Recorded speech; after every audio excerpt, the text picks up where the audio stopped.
जयपुर विधानसभा भेंट मुलाकात कार्यक्रम और आज पेहरीत गांव गया था जहां दीपक भारद्वाज जो शहीद हुए थे एसआई उसके घर और उसके माता पिता से मुलाकात हुई। और वहीं पेहरीत में राहुल साहू के घर भी गया जहां आप लोग लगातार 105 घंटे तक के लाइव दिखाते रहे। उस जगह को भी मैं देखा था और राहुल के माता पिता से भी मुलाकात हुई। शासन की योजनाओं का सही क्रियान्वयन हो रहा है और जहाँ जहाँ कुछ कमी खामी है तो उसका निर्देश भी हम लोगों ने दिया है। आप लोगों तरफ से ईडी की कार्रवाई को 40 घंटे हो गए लेकिन अधिकृत बयान अभी तक क्या कहेंगे?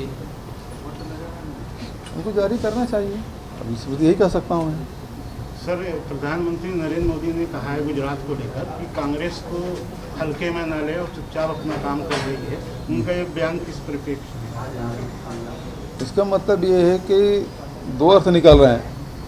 पहली बात तो ये आप पार्टी वाले जो हल्ला गुल्ला कर रहे हैं वो सतही है।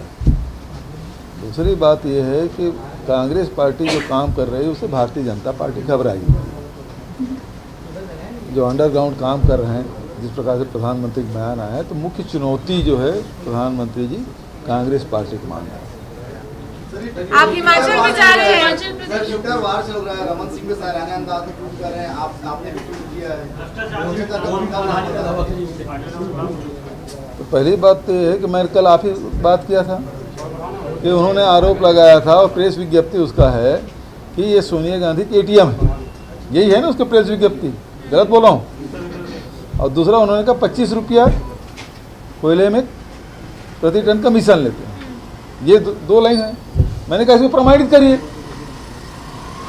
अब प्रमाणित नहीं करेंगे तो आपके खिलाफ कार्रवाई करेंगे, मानहानि दावा करेंगे। उस मामले में तो बोलना बंद कर दिया। अब वो दूसरी बात कहने लगे। तो रमन सिंह जी, आप अपने बयान से बदल क्यों रहे हैं? कमीशन खोरी आपके समय में आप खुद ही बयान दिए हैं कि 1 साल कमीशन मत लो, फिर 30 साल तक राज करेंगे। फिर नान घोटाले में डायरी में नाम लिखा हुआ सीएम सर, सीएम मैडम, और तत्कालीन नेता प्रतिपक्ष को कोर्ट भेजे। पब्लिक इंटरेस्ट लिटिगेशन लगाया कि जांच नहीं होनी चाहिए। ये तो पहली बार देखा हूं कि उसमें PIL लगाए। इसमें कौन सा PIL है? Dharmlal Kaushik ji public interest litigation लगाए। इसमें रमन सिंह जी बताए इसमें पब्लिक इंटरेस्ट क्या है कि रमन सिंह के कार्यकाल के पिछले जो नांग घोटाला उसके पहले की जांच नहीं होना चाहिए। इसमें पब्लिक इंटरेस्ट क्या है जो उन्होंने लगाया, वो बता दे। तो दाएं बाएं मत करे। पूरा भ्रष्टाचार का काला चिट्ठा उनके साथ है। और ईडी जांच कर रही ना, ईडी जांच कर रही है तो ये सीएम सर कौन है क्यों नहीं बताते? ये केवल कांग्रेस शासित राज्यों में क्यों, और कांग्रेस शासित राज्य में आए तो पिछली सरकार क्यों जांच नहीं कर रहे हो? वो तो प्रमाणित है, आपके पास केस है, उसके बारे में क्या है? सेंट्रल एजेंसी कर रही ना जांच, क्यों सीएम सर के नाम नहीं बताना चाहिए? कौन है सीएम मैडम, वो क्यों नहीं बताना चाहिए? उसमें लिखा हुआ है नागपुर से लेकर दिल्ली तक, उसकी जांच कब करेगी? तो इसीलिए हम कह रहे हैं कि ये जो जांच एजेंसियां हैं वो केंद्र के इशारे पर गैर भाजपा शासित राज्यों के लोगों को ही प्रताड़ित करने का काम कर रहे हैं। इनके पार्टी में जाते ही सब धुल जाता है। हेमंत बिश्व शर्मा केस का क्या हुआ भाई? वो जैसे भाजपा में गया सब धुल गया। पश्चिम बंगाल में क्या हुआ? जैसे भाजपा में गया सब धुल गया। उसकी जांच नहीं होगी। मतलब सेंट्रल एजेंसी का आप विपक्ष के लोगों को प्रताड़ित करने का काम कर रहे हैं। और हम कह रहे हैं जो गलत है उसको कानून कार्रवाई, हम कहाँ रोक रहे हैं? लेकिन आप सूत्रों के हवाले से बदनाम करने की कोशिश कर रहे हैं। जैसे अभी सवाल पूछा 40 घंटा हो गई, सूची जारी नहीं किए, अब कह रहे हैं कि इतने करोड़, सूत्रों से पता चला इतने करोड़। किस किस अधिकारी पास, ठेकेदार, व्यापारी पास कितना पैसा जमा आपने पकड़ा है? 40 घंटे में गिन नहीं पाया। बताना चाहिए। तो आप यदि कोई एक आदमी भ्रष्ट है तो उसके खिलाफ कड़ी कार्रवाई करें, हम उसके पक्ष में नहीं हैं, उसके खिलाफ कड़ी कार्रवाई होनी चाहिए। लेकिन जो ईमानदार लोग हैं उसको गेहूं के सामने घूम क्यों पीस रहे हैं आप? मान लो आपने 16 जगह कार्रवाई की, तो अलग अलग कोई एक संस्था के या एक जो पार्टी है उसके जो 5 जगह ऑफिस है, 10 जगह ऑफिस है, 25 जगह ऑफिस है, अनेक प्रदेशों में रहते हैं, अलग शहरों में रहते हैं, वहाँ आप जांच करें, कार्रवाई करें, समझ आता है। यहाँ तो इंडिविजुअल अलग अलग आपने छापे डाले और अलग अलग छापे डाले हैं, तो किसके घर में क्या जब्ती हुई बताइए ना, जो आपका सवाल है वो तो बता नहीं रहे। टारगेट करती रही केंद्र सरकार यहाँ तो सरकार बहुत अच्छा काम कर रही है और केंद्र सरकार को हम लोग डरेंगे नहीं,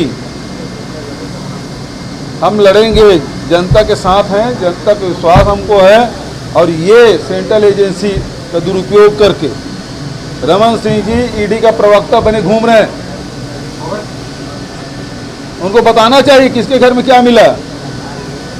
लेकिन दुष्प्रचार करने की कोशिश क्यों, मतलब कुल मिलाकर आप बदनाम करने की कोशिश कर रहे हैं। तो रमन सिंह को बताना चाहिए कि उसके 2003 में 2008 में आपकी कितनी संपत्ति थी और अब 2018 में आपकी संपत्ति कितनी हुई जो निर्वाचन आयोग को दिए हो, आप ही जो दिए हो। इतना अंतर क्यों, इसकी जांच क्यों नहीं होना चाहिए?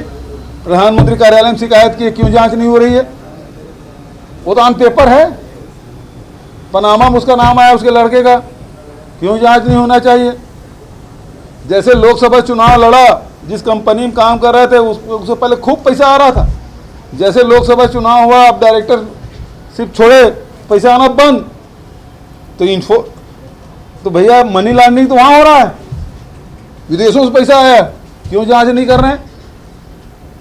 आप तो निष्पक्ष है ना एजेंसी, तो जांच क्यों नहीं होना चाहिए? सर, जो दूसरे राज्यों में चुनाव हो रहा है इस वजह से आप टाइमिंग मानते हैं, इसलिए सब कार्रवाई दूसरे राज्यों में चुनाव होता है जब भी तब इस प्रकार की कार्रवाई होती है। मैं तो पहले ही बताया था कि मैं जब यूपी गया था मैं बोला अब छापा होने वाला है, आसाम गया था बताया था छापा पड़ने वाला है, अब हिमाचल प्रदेश की चुनाव हो रहा है तो छापा पड़ने वाला है, अब उसके बाद छत्तीसगढ़ है तो फिर यहीं स्थायी रहेंगे लोग जब तक कि चुनाव होगा, तब तक इनका कोई काम नहीं रहेगा। छत्तीसगढ़ के जब तक चुनाव संपन्न नहीं रहेगा ये सारे लोग यहीं रहेंगे।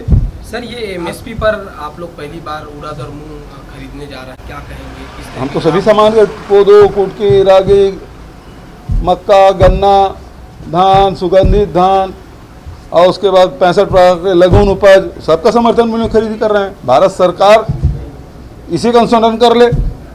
हिमाचल का आपका दौरा भी है, रैली में भी आप शामिल होंगे। मैं जा रहा हूँ, आज शाम को ही निकलूँगा, कल शामिल होऊंगा और उसके बाद वहाँ से कर्नाटक भी जाऊँगा, पद यात्रा में शामिल हूँ। सर, ईडी जो दबाव बनाने की आगे स्ट्रेटेजी किस तरह की होगी, क्योंकि आप कह रहे हैं कि सेंट्रल एजेंसी और केंद्र सरकार दोनों मिलकर के राज्य सरकार को दबाने की कोशिश कर रहे हैं, ऐसे में फिर अकेली राज्य सरकार कैसे लड़ेगी? देखो ऐसा है कि इसका मतलब ये है कि हताश हो चुके हैं। छत्तीसगढ़ में भाजपा की दाल गलने वाली नहीं है, ये समझ गए हैं और इस कारण से इस प्रकार से इस सरकार को बदनाम करो, अधिकारी काम कर उसको संदेश दे दो कोई काम ना करे, ये संदेश और क्या है?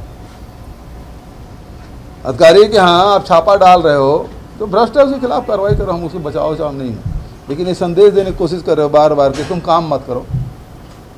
इस सरकार की छवि अच्छी हो रही, भाई आखिर काम किसके माध्यम से होगा? सरकार का जो मैदान में पदस्थ वो अधिकारी है, मंत्रालय में बैठे हैं उस पदाधिकारी है, लेकिन आप बदनाम करने के लिए आप कर रहे हैं। मैं तो दे रहा हूँ भाई 6,500 करोड़ का मनी लॉन्ड्रिंग हुआ है चिट फंड कंपनी का, जांच करो, मैंने लिख के दिया, क्यों जांच नहीं कर रहे हैं? जनता का पैसा है ना, गरीबों का पैसा है, मेहनत कश लोगों का पैसा है, लुटवा भिजवा दिया रमन सिंह, वही तो उद्घाटन करने गए थे चिट फंड कंपनी का। धर्मलाल कौशिक ये नेता प्रतिपक्ष अभी बने हैं, नारायण चंदेल सर्टिफिकेट बांट रहे थे चापा जांच के लिए कलतारा में। उसकी जांच क्यों नहीं कर रहे हैं? जनता का पैसा है, कहां गया वो पैसा? 6,500 करोड़ रुपया क्यों नहीं जांच करी सेंट्रल एजेंसी? जब छत्तीसगढ़ सरकार ने लिखा भी है भारत सरकार को, तो उसमें कुछ नहीं करेंगे। केवल सरकार को बदनाम कैसे किया जा सकता है, ये सब षड्यंत्र है और जनता देख रही, समझ रही है।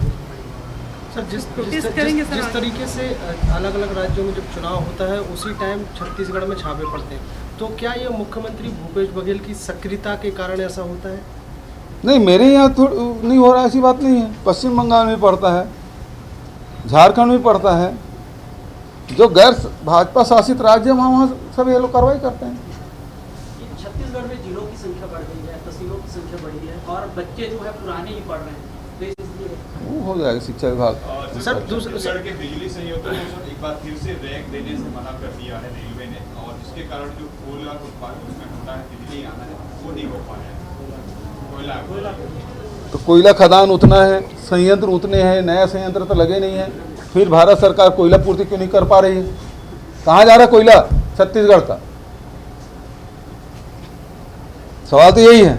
आप ट्रेन भी बंद कर दिए, परिवहन भी बंद हो गया, मतलब ट्रांसपोर्टेशन सिस्टम सब खत्म, यात्री जितने ट्रेन है वो सब बंद, और केवल कोयला ढुलाने का काम करना, उसके बाद भी कोयला संयंत्रों को कोयला नहीं मिल पा रहा।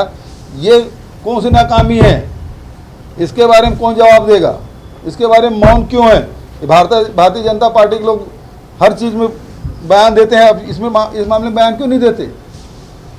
सर मेरा एक सवाल है, छत्तीसगढ़ में बड़ी संख्या में नक्सली आत्मसमर्पण नीति का असर है या नक्सली अपने घर में रहने की चाहत में आत्मसमर्पण कर रहे हैं? देखिए, उसका कारण मुख्य रूप से ये है, जो विसंगति थी, लोग जल जंगल ज़मीन की बात करते थे आदिवासी।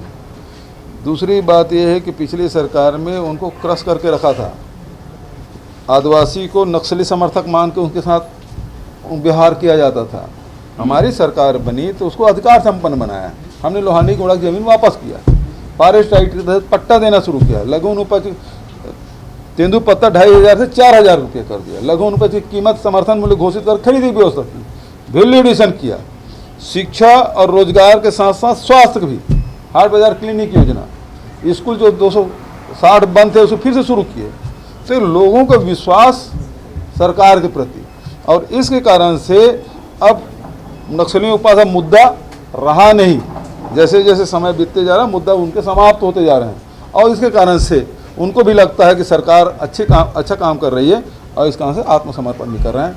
और हमारी पॉलिसी भी उस प्रकार से लोगों को जोड़ने का काम। पहले मैंने कहा था कि हम पहले आदिवासियों से बात करेंगे, वहाँ मूल जो परंपरागत से निवास कर रहे हैं उनसे बात करेंगे, पत्रकारों से बात करेंगे, व्यापारी से बात करेंगे, सबसे बात हमने किया, जवानों से बात किया, जवानों के व्यवहार में परिवर्तन कराया। पहले कैंप खुलते थे, पहले सड़क बनते थे, तो लोग ये मानते थे कि ये सड़क जो बन रहा है वो फोर्स का आने जाने के लिए, कैंप खुल रहा है मतलब हमको गिरफ्तार करेंगे, हम पे गोलियां चलेंगी। अब पहले हम वहाँ विकास के काम करते हैं, वहाँ आंगनबाड़ी, वहाँ बिजली, पानी, स्कूल, सड़क, सार्वजनिक वितरण की दुकानें, वो सब पहले स्थापित करते हैं, तब वो कैंप खुलता है। ये परिवर्तन किया, तो उसके कारण से बहुत पहले तो एक कैंप खुलने में कितना तमाशा होता था। अब 52 कैंप खुल चुके हैं अभी तक के इन 3-4 सालों में। कोर एरिया में खोले, पहले तो बफर जोन में खोलते थे, हम तो अंदर मीनपा कभी सोच नहीं सकते थे। 2009 से ये लोग खोलने की कोशिश कर रहे थे, नहीं खोल पाए। मीनपा में खुल गया, सारे जगह सीलगेर में खुला, सारे जगह हम कैंप खोल दिए। कुछ और बचे हैं वो भी कैंप खोलेंगे। अब वो सिमट के रह गए, बीजापुर और जो अबूझ मार के एरिया वहीं रह गए। Thank you.